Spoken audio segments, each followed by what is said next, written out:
Fala pessoal, tudo bem com vocês? A arbitragem foi protagonista nessa vitória importantíssima do Internacional em São Januário.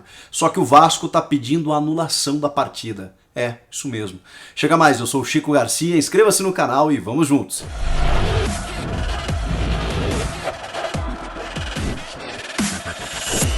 O Inter venceu o Vasco por 2-0 em São Januário, mas essa partida ela ainda não terminou após o apito final, porque a arbitragem teve lá os seus problemas. Aliás, tem tido na temporada, mas o que aconteceu em São Januário foi daquelas coisas que não podem acontecer num campeonato dessa envergadura, desse tamanho, numa reta final, num time que está disputando o título e outro que está disputando o rebaixamento, está lutando para não cair.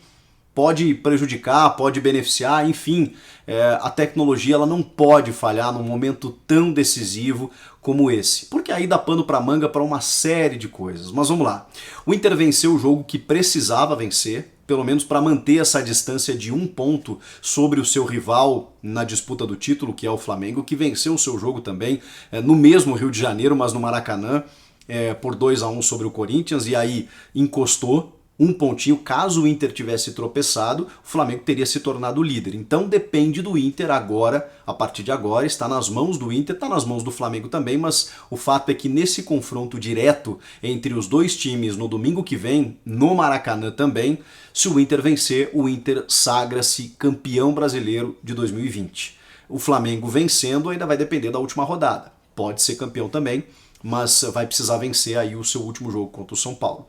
O Inter é que pode encerrar o campeonato na penúltima rodada. O Flamengo não. Ele vence, mas precisa vencer o seu último jogo também. Tá chegando nessa reta final e são os dois postulantes ao título, né? Com a vitória do Inter sobre o Vasco, o Atlético Mineiro matematicamente já não tem mais condições. E isso vale também para São Paulo, Palmeiras, Grêmio e outras equipes que estão mais abaixo. Inter e Flamengo estão disputando o título. Pois bem, o Inter venceu o Vasco. Não jogou um futebol brilhante, muito calor no Rio de Janeiro, 4 da tarde, aquela coisa toda. Até começou bem, né? Começou mais no campo de ataque. Tava sem o Patrick, por exemplo, e o Inter, já se falava antes do jogo, né? Tinha um aproveitamento muito ruim com o Patrick. O Inter não vencia sem o Patrick, né? Sem o Patrick, né? O Inter tinha um aproveitamento muito ruim sem ele. E não tinha ele em campo, existia toda essa estatística negativa e tudo mais. Pois o Inter venceu. E venceu chegando ao seu gol, primeiro gol com o Rodrigo Dourado, aparando um cruzamento, numa posição no mínimo duvidosa, porque a imagem mostra uma coisa e a gente vai lá depender da tecnologia para que a gente tire essa dúvida. O problema é que houve uma pane no VAR. Houve uma pane no sistema de calibragem das linhas do impedimento. Gente, vamos combinar que não pode, né? Não pode, porque é justamente isso que vai determinar a regularidade do lance ou não. Por mais que a gente desconfie em alguns momentos, agora você nem contar com a tecnologia e depender da decisão em campo, que não é a melhor, a gente sabe, né? Muitas vezes em lances ajustados como esses, né, o Bandeira ele toma uma decisão no campo, mas que às vezes o árbitro de vídeo ele tem uma melhor condição, porque ele traça as linhas, né, tridimensionais lá, da distância até a linha de fundo e tal, para saber se o jogador estava impedido ou não. O Rodrigo Dourado, ele parece na imagem estar um pouco à frente, só que eu não posso determinar isso simplesmente olhando aquela imagem, como também não posso determinar que ele estava legal. Para muita gente ele tá, nossa, legalzaço, eu não consigo dizer isso. E não seria leviano aqui de dizer que ele está impedido. O que eu posso dizer é que a imagem parece mostrar isso, mas a tecnologia, que deveria estar lá para tirar essa dúvida, não funcionou. Gente, isso vai dar um problema tão grande, mas tão grande, já está dando, né? Já está dando, eu já vou falar sobre isso. O Vasco está pedindo a anulação da partida, tá? O que aconteceu também? A Vasco TV tinha uma câmera posicionada na câmera do impedimento. Ao saber que houve um problema técnico na calibragem do lance de impedimento, a equipe do VAR solicitou ao Vasco que retirasse essa câmera da linha do impedimento. Por quê? Porque se o VAR não fosse conseguir traçar nenhum tipo de paralelo de linha ali em lances de impedimento, o VAR não queria que tivesse uma câmera que não fosse da transmissão, que não fosse a ser utilizada pela transmissão e pelo VAR, para poder daqui a pouco desmentir ou trazer uma imagem nova daquilo que a transmissão trazia. E pediu para que o Vasco retirasse a câmera dali. O Vasco resistiu, mas acabou convencido de que teria que tirar o equipamento dali. Então não tinha essa câmera na linha do impedimento. Só tem a da transmissão mesmo, que é um pouco distante, e que a gente tem uma impressão de que o Dourado está impedido. Pois bem, o jogo se desenrola e aí tem um pênalti no segundo tempo marcado pelo Flávio Rodrigues de Souza do Vitor Cuesta no Cano. Um pênalti que eu até agora estou tentando encontrar. Eu estou tentando ver se há um toque no pé de apoio ou no pé do chute e eu não vejo. Eu vejo o Cano furando em bola e depois até encostando no Cuesta, mas eu não vejo nenhum movimento do Cuesta em calçar o Cano na hora do chute. O mais grave, o VAR chama o Flávio Rodrigues de Souza para que ele revise o lance.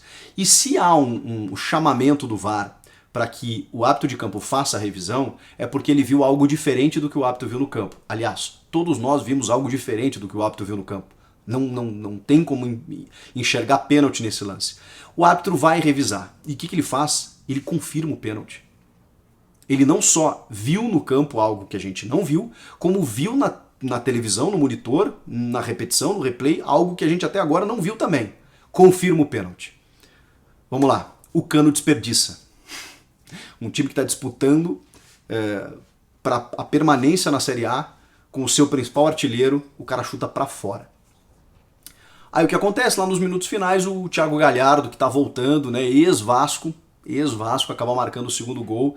O Galhardo, que ficou um tempo fora por conta de lesão, quase foi embora, negociado para os Emirados Árabes e acabou permanecendo e fez esse gol importante que selou a vitória do Inter sobre o Vasco, por tudo aquilo que a gente já falou, mantém o Inter na liderança, porque o Flamengo venceu o seu jogo, tem agora o confronto direto, o Inter depende de si e tudo mais. Beleza, na questão esportiva, o Inter fez o que precisava fazer, se recuperou depois da derrota para o Sport, reagiu e se manteve ainda à frente do rival na disputa, que é o Flamengo.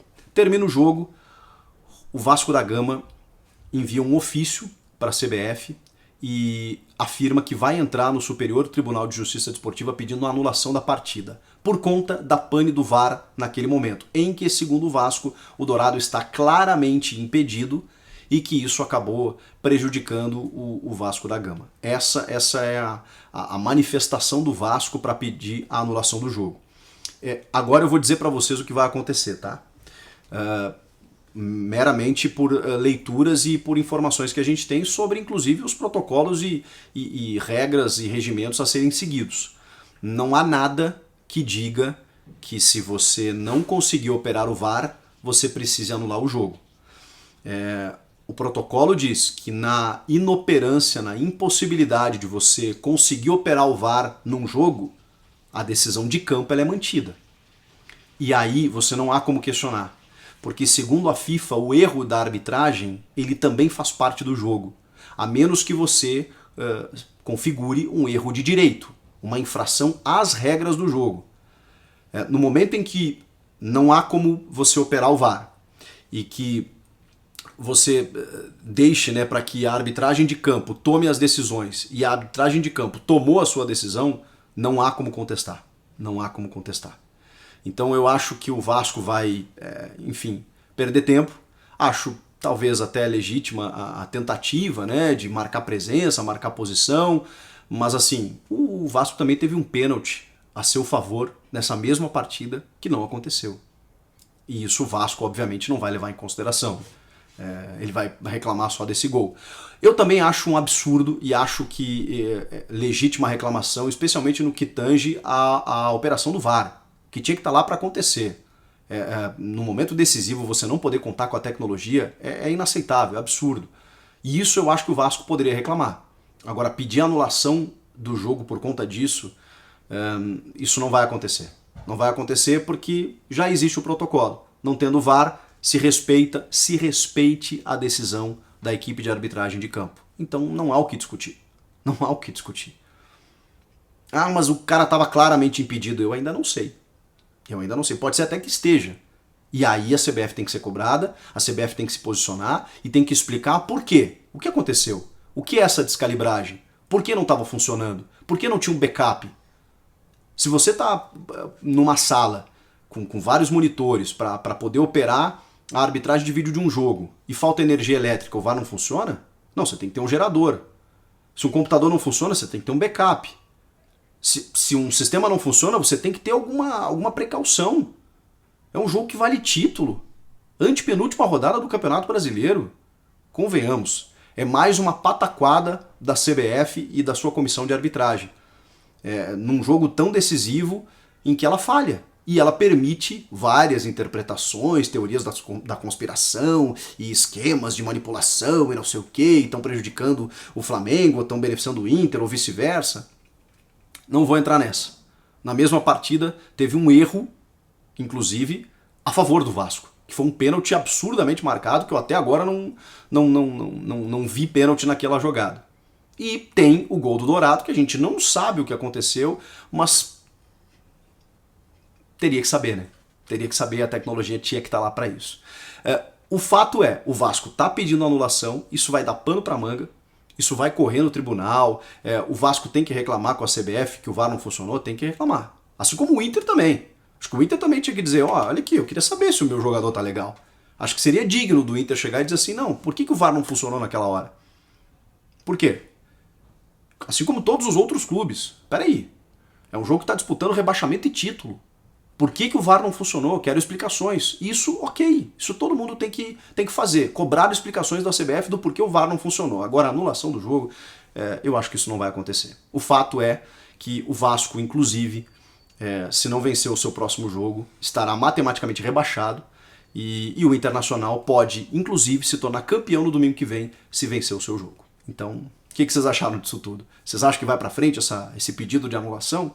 Eu acho que não. Comenta aqui embaixo, inscreva-se no canal, eu volto na próxima. Tchau!